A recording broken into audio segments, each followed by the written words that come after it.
Good night, my name is Philip. We're going to continue the study of international logistics. We stopped at the chapter National Defense Concerns. If you like this video, give you a like, share this video with your friends, start the notifications. Thank you very much. Support the channel. Let's continue.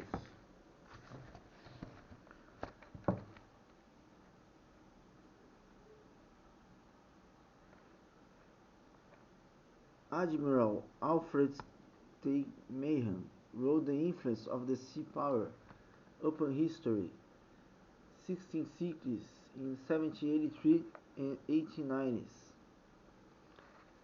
And this book influenced President Roosevelt in his decision that the United States must become a world war power, naval power, which it did. Events during both World War I and II took a terrible toll of U.S. merchant shipping, and at various times during both wars, lack of merchant shipping capability sharply limited the military ability to move.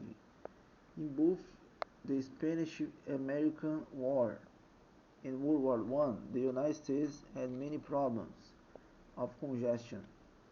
During World War I, the Army had to take over U.S. railroads because of the congestion at East Coast ports. In the both world wars, the United States was still neutral, sided with Britain and sent its supplies. German submarines attacked the U.S. vessels, and this helped lead the U.S. into war. Right of neutral at sea are questionable even today. An example in the late 1980s being the Iran-Iraq War.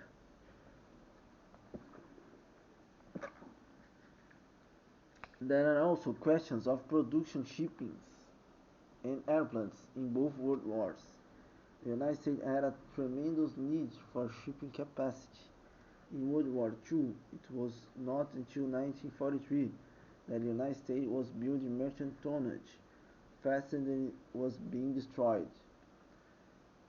However, in World War I, not a single warplane built in the United States reached Europe before the war's end, and only 500 of the 3,000 ships built in the United States were completed before the end of the war. Interestingly, after both wars, there was a glut of tonnage remaining, and this made it hard for the commercial shipbuilding industry. At the end of World War II, there was a glut of DC-3 airplanes, and many were destroyed outright on the ground because there was no market for them.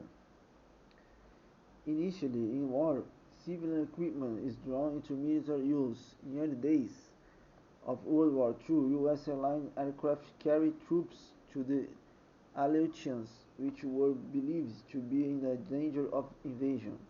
In commercial, intercoastal, and intracoastal freighters were called into government service and used to sail around Africa in order to supply the British defending the Canal Suez.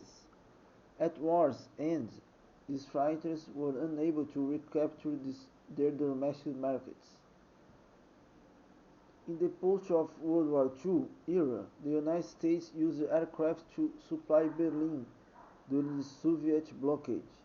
The U.S. Interstate System, whose correct title is the National System of Interstate and Defense Highways, was justified in part by its possible value during wartime.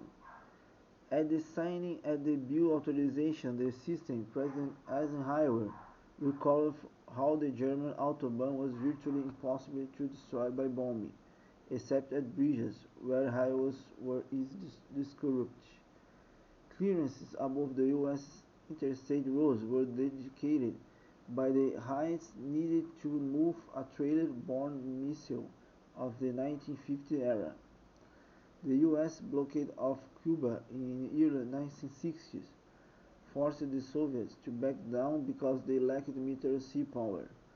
After a setback, the Soviet Union began expanding its navy and merchant marine to a point where it was equal to that of the United States.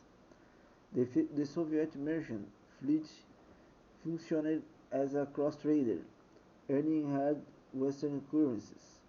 It was very active in U.S. Pacific trades until it became the tariff or boycotts following the Soviet invasion of Afghanistan in 1979. One of the more interesting examples of the relationship between commercial and military transports comes from the British experience in Falklands. At the beginning of hostilities, Britain covered the key area and 6 cargo ships so they could be used to support military operations. Plans already existed for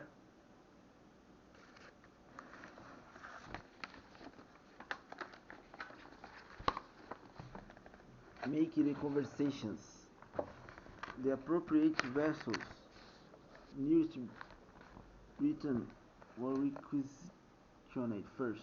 The British used a 100-ship task force, including 25,000-ton tankers from British Petroleum, a private company. They fulfilled warships at sea. In the 1970s, British Petroleum and the Ministry of Defense had agreed on outfitting some commercial tankers so that they could refuel combat ships at sea. Technically, the British government chartered these vessels. They could have requested them. The tankers were positioned along the South Atlantic and relying on satellite navigation to keep their position. In the coldest climate, it was difficult to pump the oil. From a logistics standpoint, this Falklands location was probably about greater than challenges of battle. In the war against Iraq that took place in late 1990 and early 1991, the U.S. government relied heavily upon foreign flag vessels and supplies that were in Europe. During the period November 1990 March 1991, the military actually moved more material from Western Europe to Saudi Arabia than from the U.S. mainland. The U.S. military service